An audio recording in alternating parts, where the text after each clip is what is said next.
webinar, we're going to be talking to you about how to make smoked cheese. I've had a lot of questions on Facebook as well as on our blog page at loveofthehunttv.com about making smoked cheese. Well, as you can obviously see, it's wintertime out here, and this is the best time for smoking cheese. And we're going to be using a Bradley smoker. Now, I'm not going to go into a big, long Bradley smoker sales pitch here, but if you're going to smoke cheese, this is by far the best house to do it with, because you have a separate smoke generator from the cabinet generator. And so what you have here in the very back of the smokehouse, there's a heating element that heats the cabinet. And now this smoke generator has a separate heating element. So what this allows me to do is create smoke without putting heat inside my cabinet. On most of the smokehouses that are out there, the heating element that is inside the cabinet is what makes the sawdust smolder. So now you have all this heat inside the house, and it's really difficult to smoke cheese. The key with smoking cheese is to keep that temperature below 100 degrees. You want to hit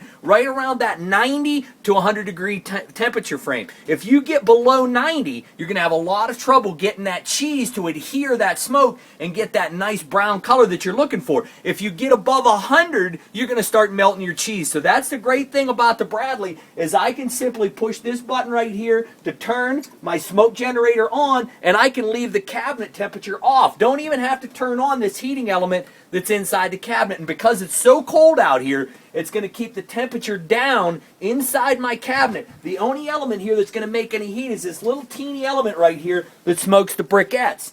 Now, we have a lot of people say, well, what about these briquettes? Aren't they really expensive? Well, they are a little more expensive than normal sawdust chips that you're going to buy anywhere, in any sporting goods store. So yes, they are a little more expensive. They're easy to get. Most all of the big stores out there carry them, or you can go to the Bradley Smoker website and buy them directly off the website, and they come in dozens of different flavors: hickory, cherry, bourbon, all kind of different, mesquite, anything that you want. Now, the great thing about these briquettes is because the sawdust is pressed in there, the chips are pressed in there so tight, they actually smoke a lot longer. So no, you're not burning any additional wood. Yeah, you may pay a little more for this briquette, but it's going to burn a lot longer for you, and you're going to use fewer of them to do the same amount of smoking. So it really is an efficient house. It's neat. We've turned it on here. We can actually set the timer here. I'm going to go ahead and set the timer, and I'm going to bump it up a little bit here. I know it's going to take longer than 4 hours. We're going to run it at about 6 hours. The temperature's on. The neat thing about it is it's going to give me the oven temperature here too,